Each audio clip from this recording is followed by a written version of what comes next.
ಪಾಕಿಸ್ತಾನಕ್ಕೆ ಖಡಕ್ ಎಚ್ಚರಿಕೆ ಕೊಟ್ಟ ಭಾರತ, ಅಫಘಾನಿಸ್ತಾನದ ಬೆನ್ನಿಗೆ ನಿಂತು ಗೇಮ್ ಚೇಂಜ್ ಮಾಡಿದ ನವದೆಹಲಿ. ನಮಸ್ಕಾರ ವೀಕ್ಷಕರೇ, ನೆರೆಹೊರೆಯ ದೇಶಗಳ ಗಡಿಯೊಳಗೆ ನುಗ್ಗಿ ಉಗ್ರರನ್ನ ಪೋಷಿಸುವ ಭಯೋತ್ಪಾದಕರನ್ನೇ ತನ್ನ ರಾಷ್ಟ್ರೀಯ ನೀತಿಗಳನ್ನಾಗಿ ಮಾಡಿಕೊಂಡಿರುವ ಪಾಕಿಸ್ತಾನಕ್ಕೆ ಈಗ ಭಾರಿ ದೊಡ್ಡ ಮುಖಭಂಗವಾಗಿದೆ. ಯಾವಾಗ ಪಾಕಿಸ್ತಾನ ತನ್ನ ಅಹಂಕಾರದಿಂದ ಅಫಘಾನಿಸ್ತಾನದ ಮೇಲೆ ವೈಮಾನಿಕ ದಾಳಿ ನಡೆಸ್ತೋ, ಆಗ ಅಫಘಾನಿಸ್ತಾನದ ಬೆಂಬಲಕ್ಕೆ, ಅಫಘಾನ್ ಜನರ ರಕ್ಷಣೆಗೆ ಅಧಿಕೃತವಾಗಿ ಅತ್ಯಂತ ಬಲವಾಗಿ ನಿಂತದ್ದು ಬೇರ್ಯಾರೂ ಅಲ್ಲ, ನಮ್ಮ ಹೆಮ್ಮೆಯ ಭಾರತ.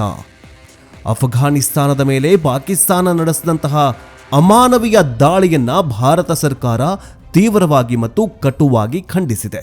ಯಾವುದೇ ಒಂದು ದೇಶದ ಸಾರ್ವಭೌಮತ್ವ ಮತ್ತು ಪ್ರಾದೇಶಿಕ ಸಮಗ್ರತೆಯನ್ನ ಗೌರವಿಸಲೇಬೇಕು ಅಂತ ಹೇಳೋದರ ಮೂಲಕ ಭಾರತವು ಜಾಗತಿಕ ವೇದಿಕೆಯಲ್ಲಿ ಬಹಿರಂಗವಾಗಿ ಕಾಬೂಲ್ ಪರವಾಗಿ ಬ್ಯಾಟ್ ಬೀಸಿದೆ. ಭಾರತದ ಈ ಒಂದೇ ಒಂದು ನಡೆಯಿಂದ ದಕ್ಷಿಣ ಏಷ್ಯಾದಲ್ಲಿ ಈಗ ಹೊಸ ರಾಜತಾಂತ್ರಿಕ ಸಮರಕ್ಕೆ ನಾಂದಿ ಹಾಡಿದೆ. ಪಾಕಿಸ್ತಾನ ದಿಢೀರನೆ ಅಫಘಾನಿಸ್ತಾನದ ಮೇಲೆ ಬಾಂಬ್ ಹಾಕಿದ್ಯಾಕೆ? ಆ ದಾಳಿಯಲ್ಲಿ ಬಲಿಯಾದವರು ಯಾರು? ಭಾರತದ ವಿದೇಶಾಂಗ ಇಲಾಖೆ ಪಾಕಿಸ್ತಾನಕ್ಕೆ ಕೊಟ್ಟಿರುವ ಆ ಖಡಕ್ ಎಚ್ಚರಿಕೆ ಏನು?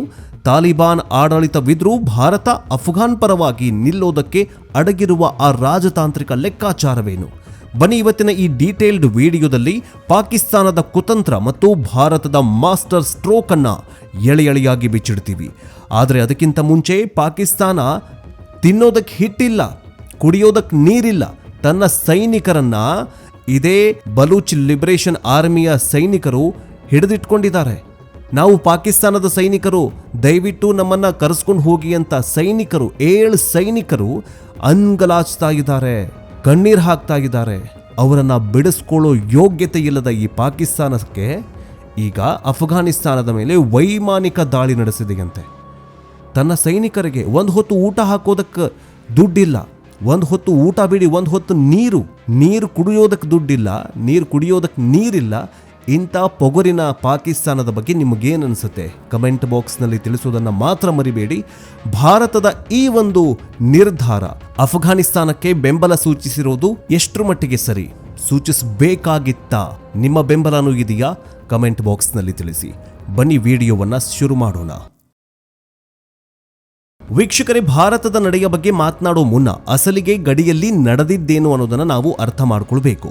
ಪಾಕಿಸ್ತಾನ ಮತ್ತು ಅಫಘಾನಿಸ್ತಾನದ ನಡುವಿನ ಡುರಾಂಡ್ ಲೈನ್ ಗಡಿ ವಿವಾದ ಇಂದು ನಿನ್ನೆಯದಲ್ಲ.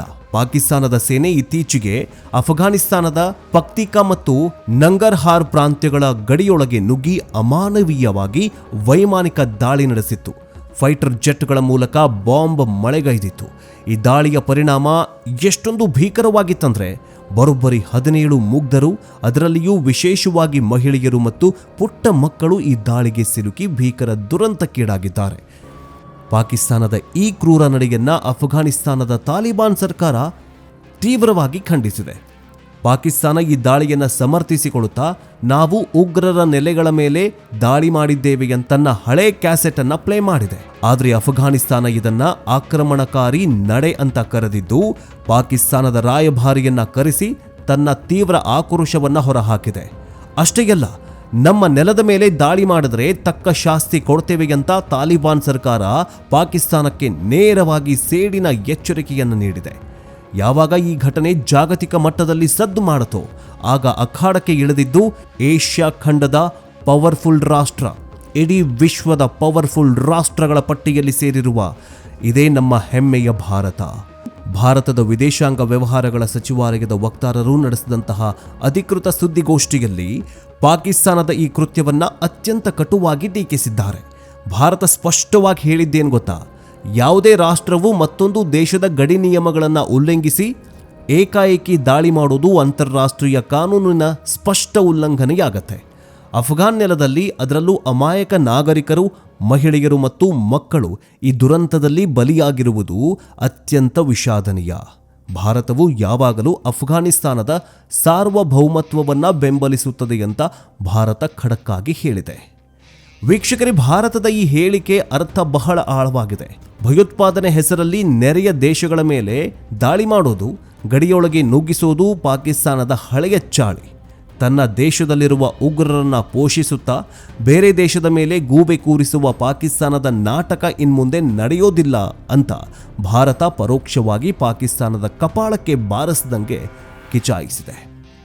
ಭಾರತ ಅಧಿಕೃತವಾಗಿ ಅಫ್ಘಾನಿಸ್ತಾನಕ್ಕೆ ಬೆಂಬಲ ಘೋಷಿಸಿರುವುದು ಪಾಕಿಸ್ತಾನವನ್ನ ಜಾಗತಿಕ ವೇದಿಕೆಯಲ್ಲಿ ಅಕ್ಷರಶಃ ಬೆತ್ತಲೆ ಮಾಡಿರೋದು, ಜೊತೆಗೆ ಏಕಾಂಗಿತನವನ್ನಾಗಿ ಮಾಡಿಬಿಟ್ಟಿದೆ.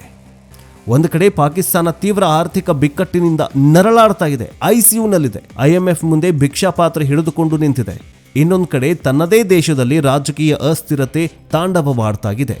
ಇಂತಹ ಪರಿಸ್ಥಿತಿಯಲ್ಲಿ ತನ್ನ ಗಡಿಯ ಪಕ್ಕದಲ್ಲಿರುವಂತಹ ತಾಲಿಬಾನ್ ಜೊತೆಗೆ ಯುದ್ಧದ ವಾತಾವರಣ ಸೃಷ್ಟಿ ಮಾಡಿಕೊಂಡಿರೋದು ಪಾಕಿಸ್ತಾನದ ಮೂರ್ಖತನದ ಪರಮಾವಧಿ ಅಂತಾನೆ ಹೇಳಬಹುದು. ಇನ್ನೊಂದು ಕಡೆ ಯಾವಾಗ ರಾಜಕೀಯ ಅಸ್ಥಿರತೆ, ಶಹಬಾಜ್ ಶರೀಫ್ನ ಕುರ್ಚಿ ಅಲ್ಲಾಡೋದಕ್ಕೆ ಶುರುವಾಯಿತು, ಆಸಿಮ್ ಮುನೀರ್ನ ಮೂರ್ಖತನದ ಪರಮಾವಧಿ ಜಾಸ್ತಿ ಆಯಿತು, ತನ್ನ ಕುರ್ಚಿ ಈಗ ನೋಡಿ ಬರೀ ಪಾಕಿಸ್ತಾನ ಅಷ್ಟೇ ಅಲ್ಲ, ಎಲ್ಲ ಇಡೀ ಪ್ರಪಂಚದಲ್ಲಿ ತನ್ನ ಕುರ್ಚಿ ಅಲ್ಲಾಡೋದಕ್ಕೆ ಶುರುವಾಯಿತು ಅಂತಂದರೆ ಧರ್ಮವನ್ನು ಮುಂದಿಟ್ಟುಕೊಂಡು ಕುರ್ಚಿಯನ್ನು ಸೇಫ್ ಮಾಡ್ಕೊಳ್ಳೋದು. ಶಹಬಾಜ್ ಶರೀಫ್ನು ಕೂಡ ಅದನ್ನೇ ಮಾಡ್ತಾ ಇದ್ದಾನೆ. ಧರ್ಮ, ದೇಶಭಕ್ತಿಯ ಹೆಸರಿಳ್ಕೊಂಡು ನೋಡಿ, ಮೊನ್ನೆ ಅಷ್ಟೇ ಜೈಷ್ ಎ ಮೊಹಮ್ಮದು ಅಥವಾ ಈ ಲಷ್ಕರ್ ಎ ತೊಯ್ಬಾ ಸಂಘಟನೆ ಪೋಷಣೆ ಮಾಡ್ತಾ ಇದೆಯಲ್ಲ, ಇದರಲ್ಲಿರೋ 1-2-3 ನಾಯಿಗಳನ್ನು ಭಾರತಕ್ಕೆ ಕಳುಹಿಸಿತಂತೆ. ಭಾರತದ ವಿರುದ್ಧ ಅಂದರೆ ಭಾರತದ ಮೇಲೆ ನಾವು ದಾಳಿ ಮಾಡ್ತೀವಿ ಅಂತ ಬೆದರಿಕೆ ಬಂದಿತ್ತು. ಇದರಿಂದ ಏನಾಗತ್ತೆ ನೋಡಿ, ಇವತ್ತು ತಾಲಿಬಾನ್ ಮೇಲೆ ವೈಮಾನಿಕ ದಾಳಿ ನಡೆಸಿದೆ. ಇದರಿಂದ ಶಹಬಾಜ್ ಶರೀಫ್ ಏನು ಮಾಡ್ತಿದ್ದಾನಂತಂದ್ರೆ ತನ್ನ ಜನರ ಬುದ್ಧಿಯನ್ನ ಅಥವಾ ತನ್ನ ಜನರನ್ನ ಬೇರೆಡೆ ಸೆಳೀತಾ ಇದ್ದಾನೆ. ತನ್ನ ಕುರ್ಚಿ ಉಳಿಸ್ಕೊಳ್ಳೋದಕ್ಕೋಸ್ಕರ ಈ ತರ ಹುಚ್ಚು ನಿರ್ಧಾರಗಳನ್ನ ತೆಗೆದುಕೊಳ್ತಾ ಇದ್ದಾನೆ. ಅಫ್ಘಾನಿಸ್ತಾನವನ್ನ ಈಗ ಬೇರೆ ಯಾರೂ ಆಡಳಿತ ಆಳ್ತಾ ಇಲ್ಲ, ತಾಲಿಬಾನಿಗಳು. ಇಡೀ ಈ ತಾಲಿಬಾನ್ ಹೆಸರನ್ನ ತಗೊಂಡ್ರೆ ಇಡೀ ವಿಶ್ವದ ಮೂಲೆಯಲ್ಲಿರುವಂತಹ ಒಬ್ಬ ಸಣ್ಣ ಮಗುನೂ ಕೂಡ ಹೆದರ್ಕೊಳ್ಳುತ್ತೆ.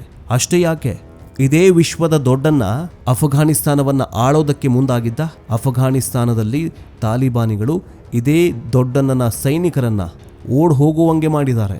ತಾಲಿಬಾನ್ ಅಂತಂದ್ರೆ ಸಾಕು, ಟ್ರಂಪ್ ಕೂಡ ಅಷ್ಟೇ, ಇಡೀ ವೈಟ್ ಹೌಸ್ ಕೂಡ ಹೆದರ್ಕೊಂಡು ಬಿಡತ್ತೆ.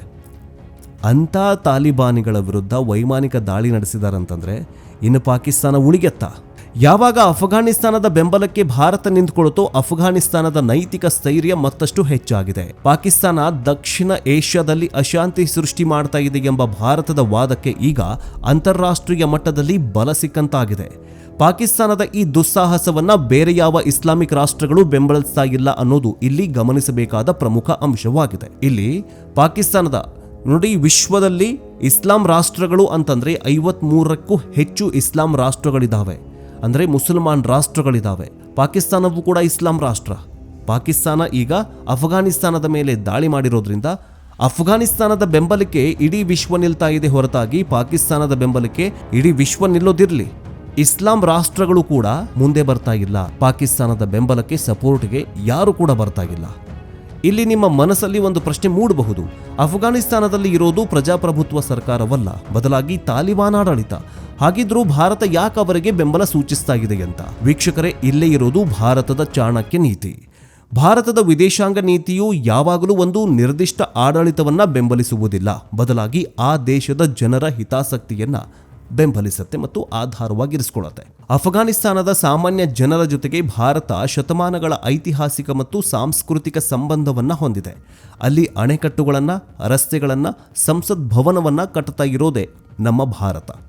ಈಗ ತಾಲಿಬಾನ್ ಆಡಳಿತ ಇದ್ರೂ ಸಹ ಒಂದು ಸ್ವತಂತ್ರ ದೇಶದ ಸಾರ್ವಭೌಮತ್ವದ ವಿಚಾರ ಬಂದಾಗ ಭಾರತವು ತನ್ನ ತತ್ವಬದ್ಧ ನಿಲುವನ್ನು ತೆಗೆದುಕೊಂಡಿದೆ. ಪಾಕಿಸ್ತಾನದ ಆಕ್ರಮಣವನ್ನು ವಿರೋಧಿಸುವ ಮೂಲಕ ಅಫ್ಘಾನ್ ಜನರ ಮನಸ್ಸಲ್ಲಿ ಭಾರತದ ಬಗೆಗಿನ ಗೌರವವನ್ನು ಮತ್ತಷ್ಟು ಹೆಚ್ಚಿಸಿದೆ. ಅಷ್ಟೇ ಅಲ್ಲ, ಪಾಕಿಸ್ತಾನದ ವಿರುದ್ಧ ತಾಲಿಬಾನನ್ನು ಒಂದು ಪ್ರಬಲ ಅಸ್ತ್ರವನ್ನಾಗಿ ಬಳಸಿಕೊಳ್ಳುವಂತಹ ರಾಜತಾಂತ್ರಿಕ ಹೊಡೆತವೂ ಕೂಡ ಇದರಲ್ಲಿ ಅಡಗಿದೆ ಅಂತ ರಕ್ಷಣಾ ವಲಯವು ವಿಶ್ಲೇಷಣೆ ಮಾಡ್ತಾ ಇದೆ.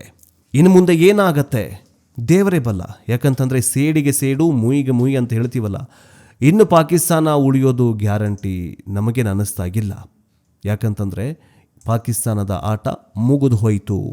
ಪಾಕಿಸ್ತಾನ ಇನ್ನು ಮುಂದೆ, ಅದರಲ್ಲೂ ಶಹಬಾಜ್ ಶರೀಫ್ನ ಸರ್ಕಾರ ಪತನವಾಗತ್ತೆ.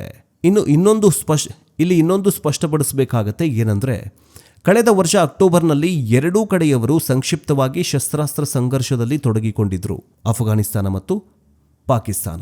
ಅದರಲ್ಲಿ 23 ಪಾಕಿಸ್ತಾನಿ ಸೈನಿಕರು ಮತ್ತು 200ಕ್ಕೂ ಹೆಚ್ಚು ಅಫ್ಘಾನಿಸ್ತಾನದ ತಾಲಿಬಾನ್ ಸೈನಿಕರು ಸಾವನ್ನಪ್ಪಿರೋದು ನೋಡಿ ತಾನೇ ತಿಳಿಸ್ತಾ ಇದೆ.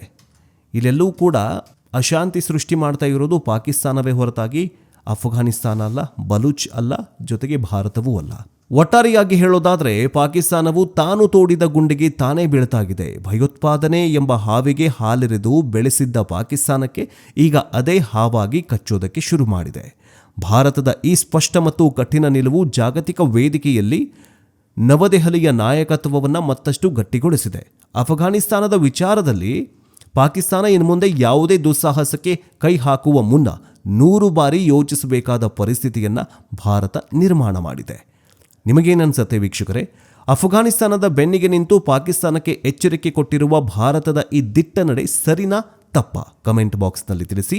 ತನ್ನದೇ ದೇಶದ ಆರ್ಥಿಕತೆಯನ್ನು ಕಾಪಾಡಿಕೊಳ್ಳಲಾಗದ ಪಾಕಿಸ್ತಾನ ಅಫ್ಘಾನಿಸ್ತಾನದ ಮೇಲೆ ಬಾಂಬ್ ದಾಳಿ ಮಾಡಲು ಹೋಗಿದ್ದು ಅದರ ಮೂರ್ಖತನಕ್ಕೆ ಸಾಕ್ಷಿಯಲ್ವಾ? ಕಮೆಂಟ್ ಬಾಕ್ಸ್ನಲ್ಲಿ ತಿಳಿಸಿ. ನೆಕ್ಸ್ಟ್ ಅಪ್ಡೇಟ್ನೊಂದಿಗೆ ಬೇಗ ವಾಪಸ್ ಬರ್ತೀವಿ. ಜೈ ಹಿಂದ್, ಜೈ ಕರ್ನಾಟಕ, ವಂದೇ ಮಾತರಂ.